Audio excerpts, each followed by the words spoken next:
Yes, we are live. So, Assalamu alaikum, everyone, and hello. Um, I can see that a lot of people are already watching. Thank you so much for tuning in. We have Rohina Malik with us today, and we are going to talk about her journey and her work for sure. So, hello, Rohina, how are you? I'm fine. How are you? Great, great. Thank you so much. So, let's start with a bit of your background in the sense that your family, education, and whatever you would like to share. I was born in London, England, and my parents are both from Pakistan. They immigrated to London after my parents got married. They moved to London. My father, he was a aircraft engineer for British Airways. So um, we traveled a lot because of the free tickets. So that was wonderful for our family holidays. But yes, I grew up in London and I went to Brentford School for Girls, which is in Brentford, a town in England. And it had a wonderful theater department, and we used to take drama class. And I think that's where the journey began for me. I really loved it. And when I was 15, we immigrated to the United States and settled in Chicago. Once we got to Chicago, my high school had again a wonderful theater department, and I started taking acting, lots of acting classes, and for the first time playwriting classes. And I think that class was where I first discovered that I was a writer, and I just loved it. I also did directing. I directed something that I had written, and I just caught the acting bug and the theater bug, and I loved it. And it was a lot of fun, but there was this doubt inside me that as a young Pakistani Muslim brown girl in America, was there a space for me in American theater? And at that time, the theater community was, of course, majority white people. And there was no one like me as an example or a role model. So I really felt like, I just felt like I didn't have an opportunity in American theater. So I guess when I went to university, which was DePaul University in Chicago, they had a playwriting department, they had an amazing theater department, but I did not follow my dreams. I did not follow my passion and decided to study something else. I majored in religious studies, where I study all the world religions, and that was really interesting and fun, but it wasn't my passion.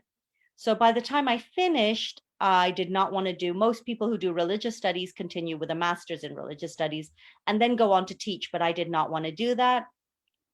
And I got married after my bachelor's, and I started my family. I have 4 children. So I got busy raising my kids and having a family. Um, when I was pregnant with my last child, my fourth child, I decided to um, get certified as a Montessori teacher because the Montessori education is really popular in Chicago, and I was a fan of it. So I thought maybe I'll do that. And I remember when I was studying my course, a lot of people said to me, "You'll never finish the coursework on time because you have 4 children." And I finished everything on time. And people who had no children, they did not finish, and they had to pay like $2,000 more as a fee to because they didn't meet the deadline. And I met the deadline. I just maybe it's something about being a mom, but I organized my time, and even though I had a newborn, I got it done. And I felt so good after that. I felt like I had accomplished something, and I felt like sometimes when you have 4 children, you think to yourself, I can't do anything. And that experience with my Montessori certification taught me that I can do anything. So I remember having this feeling that I wanted to continue and just do more with my life. And at that time, I had certified in age 0 to 3, so the infant and toddler Montessori. And my teachers were saying, for this amount of dollars, you can now be certified in age 6 to 9. And I thought about it, and I realized that it really wasn't my passion. I liked Montessori. I was working in Montessori schools to help pay my children's tuition, but it was not my passion. So I remember having this moment where I really sat down with myself And I realized there was something really missing in my life. And I describe it as having a hole in my heart, like something just didn't feel right. And I knew there was something in my life that was missing. And when I really examined that, turn off all the devices and just sat down with myself and talked to myself, I thought about the time when I was truly happiest. And that was when I was making theater and acting and writing. And when I came to that realization, I realized that I had to somehow get back into theater. And I was lucky because in Chicago, in the city, there are lots of classes for playwrights and actors. So I decided to take classes, and that's where it sort of begun. I walked into a classroom. Of course, everyone in the room was white American, and I'm this hijab wearing woman, and they all kind of look at me and think, oh my goodness, what is she doing here? And I remember that was the first time where I presented maybe 3 pages of a play idea that I have of my play Unveiled. And in that room, I found the title Unveiled. I shared it with the class. I got feedback from the teacher. And my teacher pulled me aside and she said, you have natural talent and you're going to go far. And that was really the encouragement that I needed. And I started taking more playwriting classes and I wrote my first play. And then there was an opportunity to present it. And I invited a producer who runs a theater near my house called the 16th Street Theater. And the first time I invited her, she didn't come. And then I got another staged reading at another theater and I invited her again. And this time she came. She watched me perform my one woman play. What it was about was basically women telling their stories after 9/11, dealing with racism and hate crime. And she watched it and she said to me, she pulled me aside and said, this is something we never see on an American stage. Your story is so unique. And I love that, you are a Muslim woman, you wear hijab and you have written this story. So I will produce your play on one condition, and that is that you have to perform it. Now, at that time, I was thinking of possibly giving it to professional actors to perform because the only acting I had done was in high school. But she had saw me perform some of it, and some of it I let actors do when she came. And she said, when the actors did it, they were acting. But when you did it, it's your story. It was written by you. You are a Muslim woman and you're a good actor. So she convinced me to perform the show. So we went into rehearsal and I opened the show and it was called Unveiled and it sold out. In the first week that it opened, the entire run sold out. And people were really telling other people, and word of mouth really helped me. People were coming. We got an amazing review in the Chicago Tribune, which is our big newspaper. And what I loved about the critic from the Chicago Tribune she wrote on the headline, wearing her veil without apology. And it was really exciting because a lot of Muslims from Chicago came to see the play. Some even drove from further states, from Michigan. They had heard of it and they came, they wanted to see it. And it was really exciting because they felt like their story was being told. And so often our stories are never told. In fact, they're told usually for us by people who are not us, and they get it wrong. Usually white men in writers' rooms making movies or TV shows about Muslims, where we are represented as the terrorists, the villains, the bad guys. And that's really harmful. And I think that's why, at least in the West, there's so much negativity towards Muslims. Those stereotypes don't help us. So what I was trying to do as a writer and a performer was challenge those stereotypes and say, hey, get to know me. This is who I am. And the response to the play was so overwhelming that right away I got a second production at another Chicago theater, and then a third production at another Chicago theater. And then one thing that happened that was exciting was educators would be in the audience and they would say, this play needs to go to schools.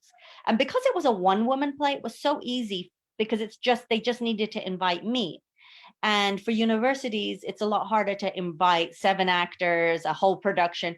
But for me, I could just get on a stage in a university, put on a clip-on mic, and tell the 5 stories and perform.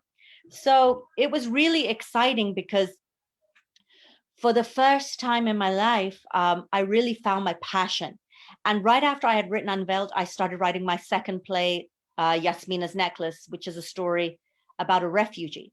And then I wrote my third play, The Mecca Tales, which was a story about pilgrimage to Mecca.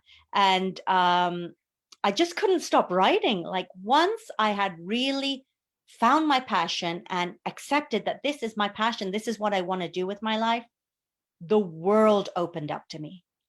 And it really did. My life changed. I was every month flying to different schools, private schools, universities. I went to Princeton, Harvard Law School, Yale, top schools. Plus, I also went to community colleges and smaller universities. And it changed my life. It gave me an income. It gave me something that I was so proud of, that I was enjoying so much. And I was writing more plays. So I did this for the last 12 years. And then in 2017, I got my play, Yasmina's Necklace, was produced at one of the biggest theaters in Chicago, which was a dream of mine, a dream that I never thought would come true for me. And it did come true. And I worked really hard. So I think, like, my advice to those people who are found their passion or are following their dream, I always say, work hard, because it doesn't come easy. And there's going to be a lot of failure and there's going to be a lot of bumps in the road. Expect that, but don't give up. And then the second thing I always say is the most important thing is to trust God. Because if something is meant to be for you, nothing can stop it. Nothing will stop it. So it was really a combination of just putting my trust in God and working hard. And when I made it to the Goodman Theater, I got a new agent, a television agent, and then he started inviting me to come to LA for TV meetings, which is what I'm currently doing. And I'm just trying to get work into television. I'm working on a screenplay right now. I'm working on a TV pilot. So I'm trying different forms of writing, because playwriting is my strength, but I'm not used to writing for television or for film, but it's something I know I can learn. So I'm working on that now. And this pandemic has really been a time for me where I've been sort of, all my travels has stopped. I'm at home. And for writers, it's a blessing, because the one thing we actually need as writers is time to just sit and think and write. And the pandemic has given me that. So initially, when the pandemic started, I was just sort of, I felt horrible, and I just missed the world, and I could not write. And so for March, April, May of this year, I could not write. But in June, I had a deadline for a new play. And that deadline forced me to open my document and start working. And it pulled me out of my, I would say, depression. I was feeling very depressed. It pulled me out of that and got me writing again. And now I'm back to normal. And I feel like my old self, and I'm feeling a lot better. And just learning to cope during the pandemic. We're just hoping this ends soon. But right now, it doesn't look like that. And the numbers are pretty high in the United States. So unfortunately, it doesn't look like it's going to end anytime soon, but there's always a silver lining. And the one thing I can do right now is write. So I'm really trying to use this time wisely, because like I said, for writers, we need time to write. And often I was so busy in the past, going to this school, going to this university, going to this theater. My whole year was booked with travel. And so it was a lot of travel. So actually being grounded and being at home has been a huge blessing, because it's giving me that time to write. Right. Thank you so much, Rohina, for a detailed answer. So I've started getting some questions for you. So someone has asked that, um, do you think representation matters when it comes to storytelling, and how can people's unique perspectives change the world?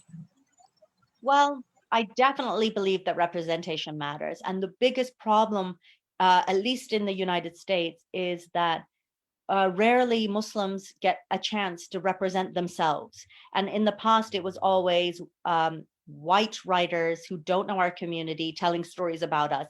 And they would they would get it wrong, and they would tell the stereotypical terrorist story. And we've been bombarded in the West with that story and those kind of movies and TV shows. So absolutely representation matters. Now things are slowly changing because now, maybe thanks to social media, when these kind of racist shows comes out with stereotypes, there's a backlash, and people use Twitter and social media to embarrass studios that are doing this kind of thing. And I have seen a real change in, it's a slow change, but it's there, where they are saying now we want writers who are Muslim, we want writers who are African American or South Asian, or and we want you to tell your story. So the one change that happened was a show about a Muslim guy. I don't know if you've seen it yet in Pakistan, Rami. It's about an Egyptian American, and he's telling his story. Now, some Muslims are upset about it because he's not a perfect Muslim, but I think that what's important is that it's written by him. It's his story. It's his experience of being Muslim in America. It's his faith journey. And it's not a story through the lens of white men. It's through the lens of an actual Muslim American. So in that sense, I'm really excited that this show has happened. And recently we heard news that there's going to be another show in the works in the US called Yeah Bint. And that's about 3 Saudi women who have moved to the US and their lives. So I think it will have, I don't know much about what it will be, but everyone's excited because the writers are Muslim women, and they're also, one of them is a Saudi woman, and the other one I think is Arab. So that's another step in the right direction. So yes, I do think representation matters. It matters a lot. And my hope is that more and more and more of our stories can be shared on the big screen in film and in television shows. That's my hope. There are more competitions and opportunities now for Muslim writers than there ever has been. So that's been exciting. So my hope is actually to collaborate with more Muslim artists in the United States so that we can work together to create more content that tells our story. I think it's super important. And what was the part 2 to that question? I know you had said. Yeah, so she asked that, do you think people's unique perspectives can have the ability to change the world? Absolutely. I mean, I felt that with my own work. When I did Unveiled, it was my story. It was me becoming 5 Muslim women from different parts of the world and just sort of telling their story through me as the writer who is actually a Muslim woman who actually wears hijab in America and has experienced bias and has experienced hate. And what would happen in the audience is that people would be really touched. And I felt like, even though it's not reaching millions of people the way maybe a television does, it was reaching people. And that's what was important. And it would change hearts. And I remember this one incident that I will share that really had a profound impact on me. Because when I started my play, there were some Muslims from Chicagoland area who were being critical, and they said, everyone who comes to the theater is open-minded, so you're really wasting your time. And I thought about that, and I thought, am I wasting my time? Is this true? And then something happened where one night a bunch of students came to see my play, and they were from rural America, from Ohio. One student started crying after he saw the show. And he said, I need to speak to the artist. So I agreed, and I spoke to him, and he was really began to cry and said, I come from a small town in Ohio, and I hated Muslims, and I thought you wore the veil to celebrate 9/11. I mean, that's really what he thought, because there's so much ignorance out there. And he started to cry, and he said, I didn't realize you wore it for God. And I'm so sorry. And he started crying, and he said, I can't wait to go home and talk to my mom. And my stage manager, Nancy, after he left, she pulled me aside and she said, it's a ripple effect, Rohina. You have touched his heart. He's going to go home and talk to his mom. Who knows who his mom could talk to? I mean, it's a ripple effect. So that was the first time where I really felt the power of storytelling and the power of theater, and especially because theater is live. And it's a bit different from looking at a TV screen where you can change the channel or turn it off. In the theater, it's a live experience, and it's a lot harder to leave. People can leave in the theater, but mostly they don't. It can be disruptive. So you've kind of trapped someone for an hour. and you have their full attention. And I definitely experienced time and time again moments where people were really impacted by the story. They had never heard a story from a Muslim perspective. They had only heard the negative stuff, the stereotypical stuff. So it really showed me the power of storytelling. Right. Thank you so much for your answer. So I have another question from a student of our program, actually. She's saying that I really think that I have it in me to write a beautiful story, but I don't know how to, where to look for inspiration. Look to your own life. I mean, the best inspiration comes from your own unique experience. So when I write, I take from my own world. And then if I'm, for example, when I wrote the play about an Iraqi refugee, I did interviews. So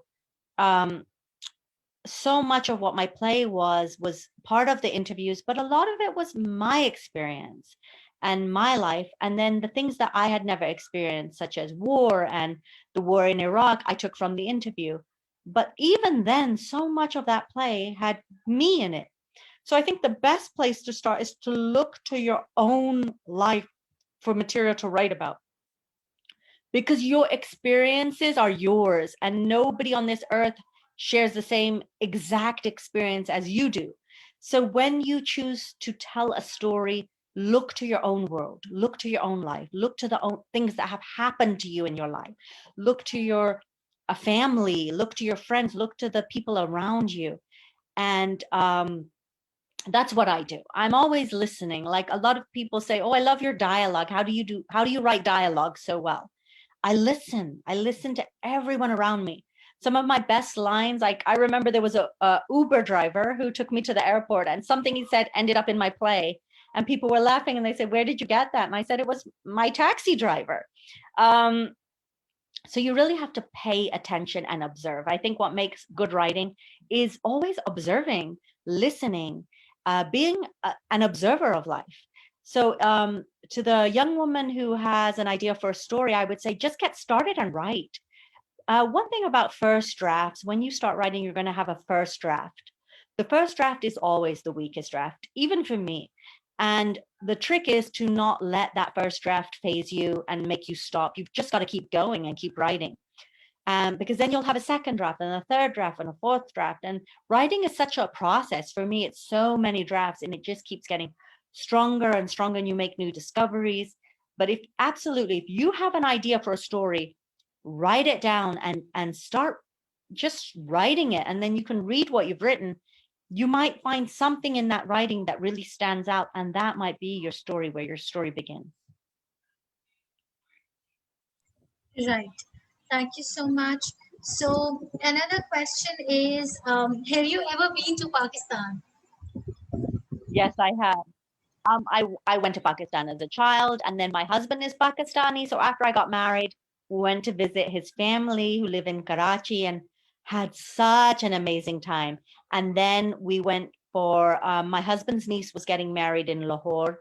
So we went there, and not Lahore, we went to Lahore for to see my sister-in-law, and that was really fun and amazing. I loved the city. We went to the wedding was in Islamabad, so we went there, and I just had such an incredible time in Pakistan, knowing that this is my roots, this is where I come from, and I want to come back. Um, just now with the pandemic, it's going to take time, but me and my husband are definitely planning to come back because we have family there. And whenever I'm there, I love it. I just absolutely love it. And I find that I'm so proud of like my roots, because the creativity of Pakistani people just really like amaze me. And I'm just, I love it. And I especially love Coke Studio. Right. It's Coke really Studio crazy. is kind of, yeah, it is. It is true that. Yeah. So another question is from another aspiring writer. She's asking, so do you think a good writer is also someone who reads a lot? How much, what kind of role reading plays in your writing routine? I think reading is really important. And as a playwright, I'm going to use bookstores to buy plays. I'm always buying plays, and then there's a lot of plays you can read online. We have a database in America for American playwrights where you can read other people's work. And more than reading plays, I go to see plays. I go to see what my colleagues are doing. What is the current zeitgeist of the moment in theater? What are people writing about? What are they exploring? So yes, I absolutely think it's important to read. I also think it's important to not just read what your genre is, because I write plays. So I don't want to limit myself to just reading plays, because you can get inspiration from poetry. Sometimes I have found something in a book of poetry that I will use in my play, that will inspire something in my play. So it's also important to not just read in your genre, but to read in other genres. So if you are a fiction writer, read other fiction writers, but also try to read other things, like maybe read a play, read a screenplay, read poetry, um, read a thriller, and also things like graphic novels. I love graphic novels because they're like comics, and they're just so quick and easy to read and fun, and so beautiful because you've got the visual of the illustrations, and then you've also got amazing writing. So also expose yourself to graphic writing, and you never know what kind of thing that some other writer might be exploring that might affect you, and you could say, that's something I also want to explore, but it's going to be different because it's through my perspective. So absolutely, I always try to keep up on my reading. And another good thing with the pandemic is now we have time for reading, and I'm traveling less, so I'm reading a lot more. And we spend a lot of time. We have a used bookstore near my house. Me and my kids go there a lot just to grab books. It's a wonderful bookstore, and absolutely, it's so important for writers to read, but also theater, film, good film. That's also important. Expose yourself to all art forms, going to a museum and looking at paintings. And another thing besides reading, I want to add for writers who are watching, it's really important to just daydream and think. So what I try to do is go on long walks. And with the pandemic, we've been able to go on long walks. If somebody is walking near you, you just cross the road. We found a way to just incorporate that in our daily schedule. But going for walks is super important because it gives you that time to daydream and think. And that's important. If I'm writing a play and I get stuck and I have writer's block, I go for a walk, and it really actually helps me figure out what I need to do to fix the script. So try to incorporate time to just think and daydream. And actually, before the pandemic, I would travel. Every year, I would choose one place that I have never been, and I would go there. I went to Italy, I went to Spain, I went all by myself, and I went there for one reason, just to go on long walks, be inspired by a new country, new language, beautiful things to look at, and give myself that time to daydream and think, because it's such a huge part of my writing process. And I think for all writers, they need that time to just think. Right, absolutely. So another question is, so what genre do you enjoy reading the most? Um, I love reading plays. Maybe because I am a playwright, but if I'm going to read something, that's my favorite. I also love graphic novels. Right. So I'm seeing a pattern with the questions here. So a lot of questions about reading and writing. Even though Shamim and I both are from tech, and we were expecting a lot of tech-based audience who would want to kind of know other things, but now I'm seeing that a lot of techie women also have the writing bug in them, which is very cool. Um, so yeah. So another question is again about your writing. So someone is asking, so what is your writing routine? How do you fit in writing while taking care of your kids? Um, you know, my children are older, so that's been a blessing. It was harder when they were little, because when they were little, I would really write at night, which required discipline on my part. I would make myself a huge cup of coffee or tea, and I would go to my computer at night once they were all asleep. All four of them were sleeping, and then I would write. And now that they've grown up, my youngest is now 13. So my three daughters are 13, 15, and 17, and my son is 19. So they're older now, and they go to school, and they're doing online school. They have homework, and I've raised them to be responsible. So when they're done with schools, I don't need to tell them, go do your homework. They know what they have to do. They know what they have to accomplish before they can relax and watch TV in the evening. So they take care of their assignments.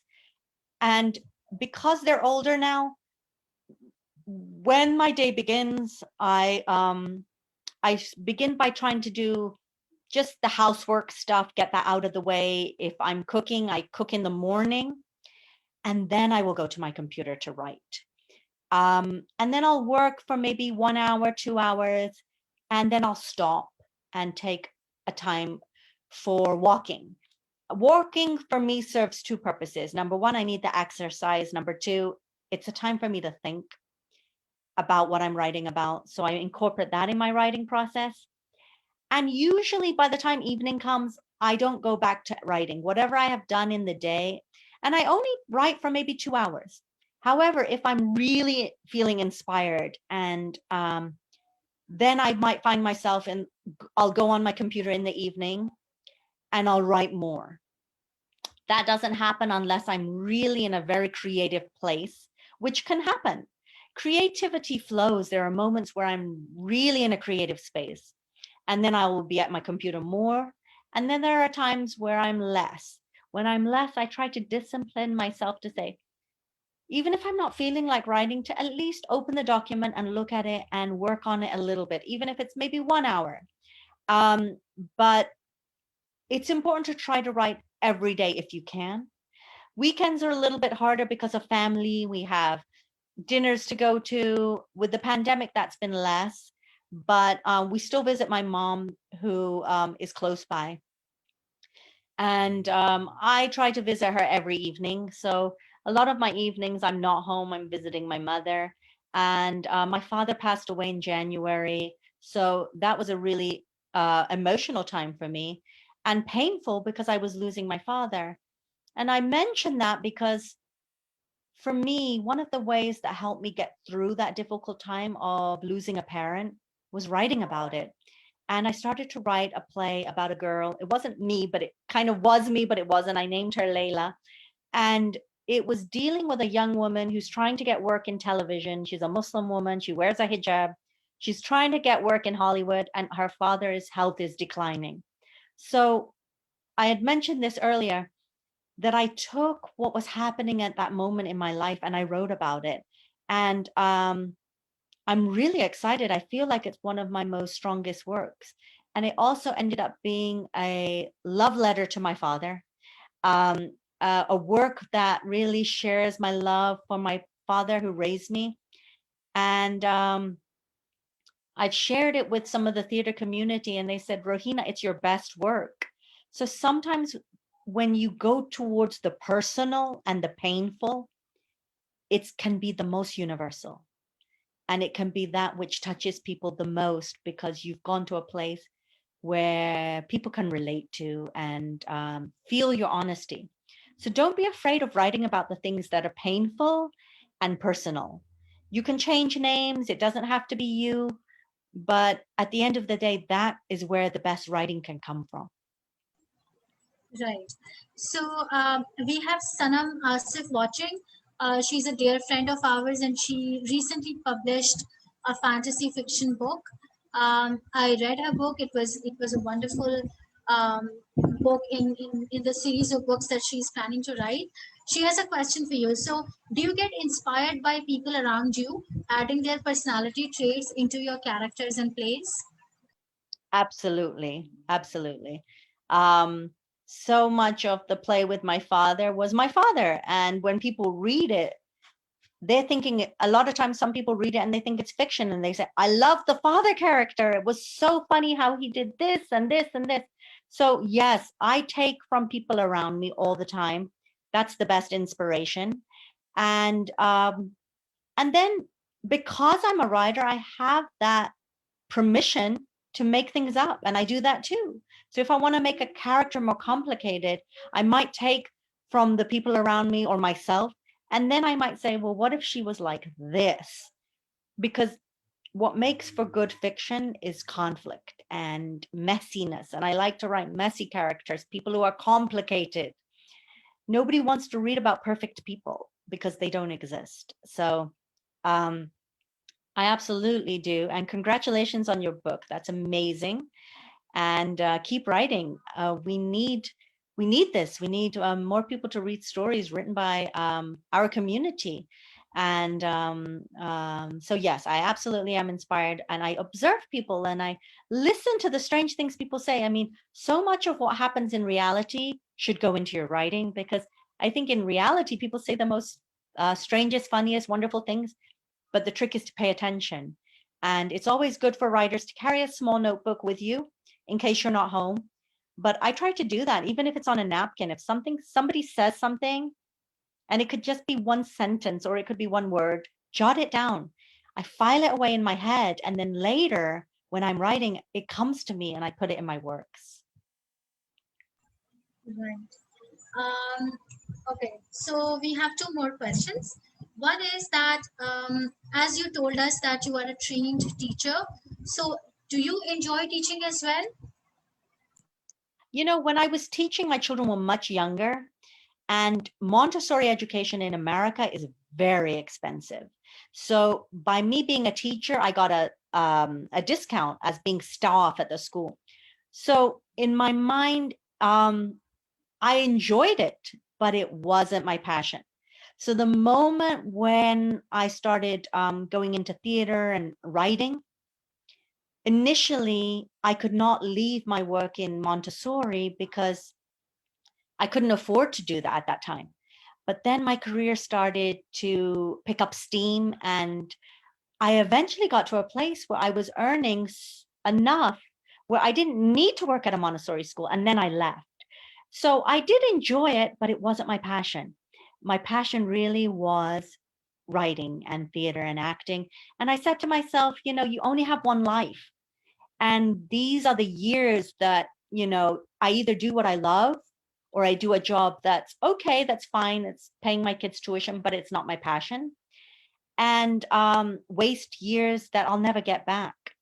Life is short, and you really, especially in like our 20s, our 30s, our 40s, our 50s, like 60s, these are the years that we've got to use them wisely and follow our dreams and not waste them on things that don't make us feel whole and don't make us feel like this is my passion.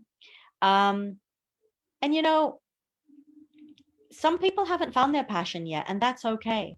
I encourage everyone to not feel,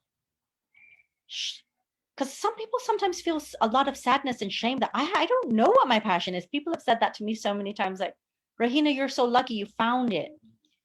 And but even I found my passion in high school. I was a teenager and I didn't pursue it because I felt like there wasn't a space for me as a Muslim woman in America. And that was a limitation I set on myself. That was a negative belief that I chose to believe. So we've got to be really careful of negative beliefs, those thoughts that we have that limit us. And anytime you have them, try to remind yourself that's a limiting belief, that's a negative belief, and it limits me. It took me till my 30s. It really did. I was in my early 30s where I realized that, yes, I had a wonderful job in a Montessori school. And that was great. It was paying my kids' tuition, but it was not my passion. And I didn't want to end up on my deathbed one day in the future, feeling like I spent the best years of my life in a job that I just kind of liked, but didn't love.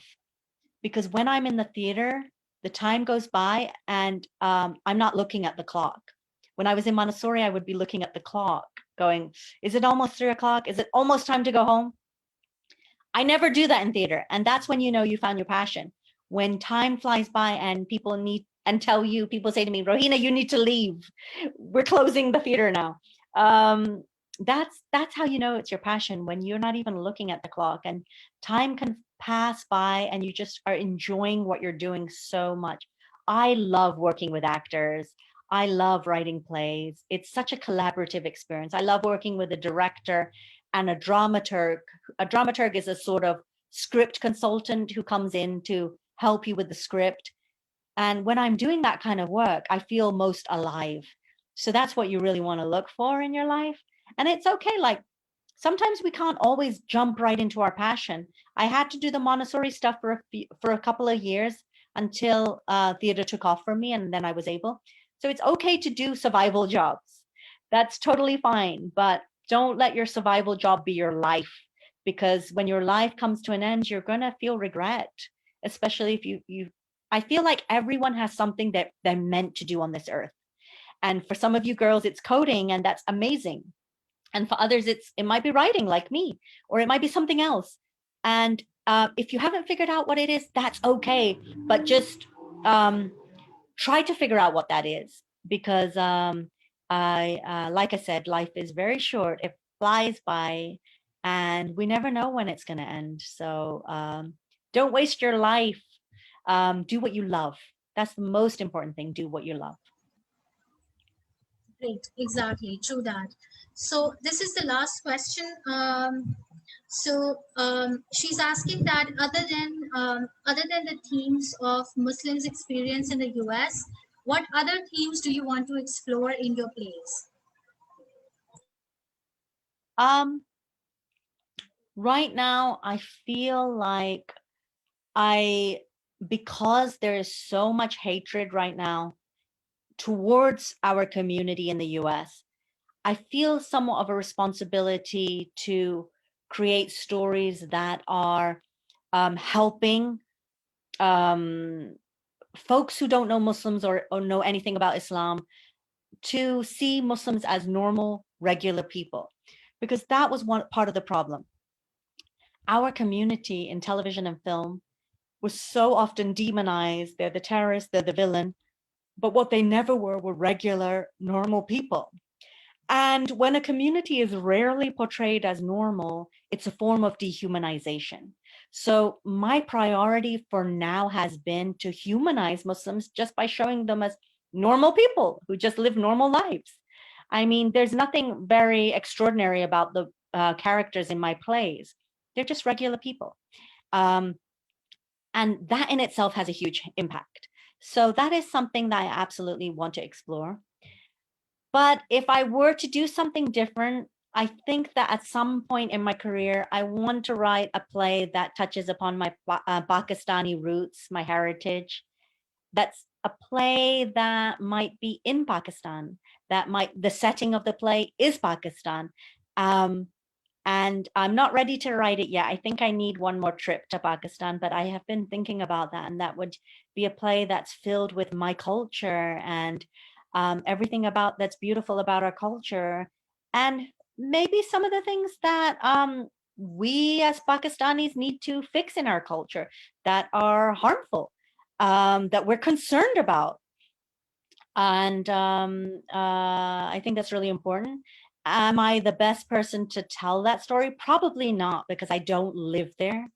And for example, what's happened just this last week with the rape, um, we're all heartbroken. And I think to the Pakistani writers who are watching, use your power in your writing.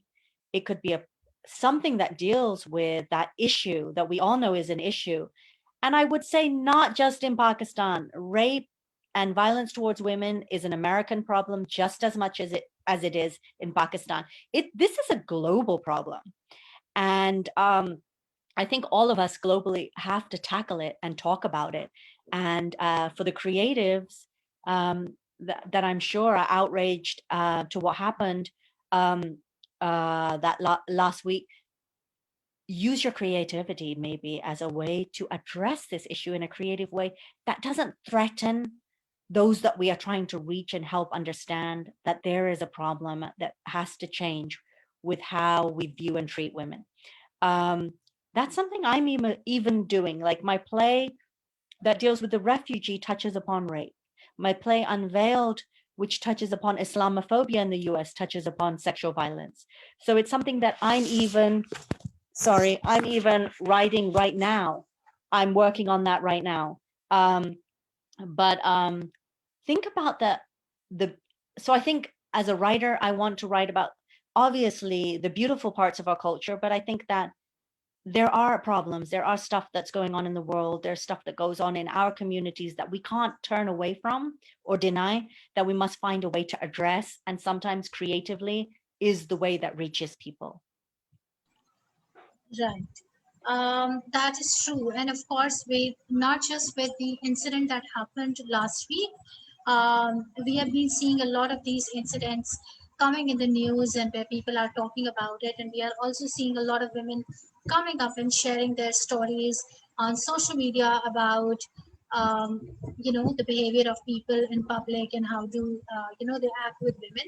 So it's extremely important that people share their stories so that it does not seem like a one-off incident, but actually a pandemic in its own, where women are Yeah. subjected to a lot of violence. Yeah, and in both private and public lives. Thank you so much, Rohina. We are on time, and I've covered all the questions that I received. Um, Thank you so much for your time. It was really lovely listening to you and meeting you. And I hope I can someday see you perform in real life. That would be really cool. Thank you so much. Thank you. This was such a pleasure, such a joy. And I'm going to really try once this pandemic is over, once I'm in Pakistan, to maybe organize a performance of my play and everyone can come. That would be amazing. So inshallah, Yes. inshallah, we'll see. But Inshallah. thank you so much to all the writers. Keep writing. To all the your girls who are studying the coding, I'm so proud of you. Keep going, keep soaring. The work that both you and Shamim are doing is just amazing. Um, with Girl Code, I'm so proud of you guys. You blow me away, and so proud to be a part of your organization. So thank you for inviting me for this conversation, and I wish you nothing but love and success. And thank you. Thank you so much. Have a good day. Thank you so much. Bye. Okay, Khodafis. Khuda Hafiz. Bye.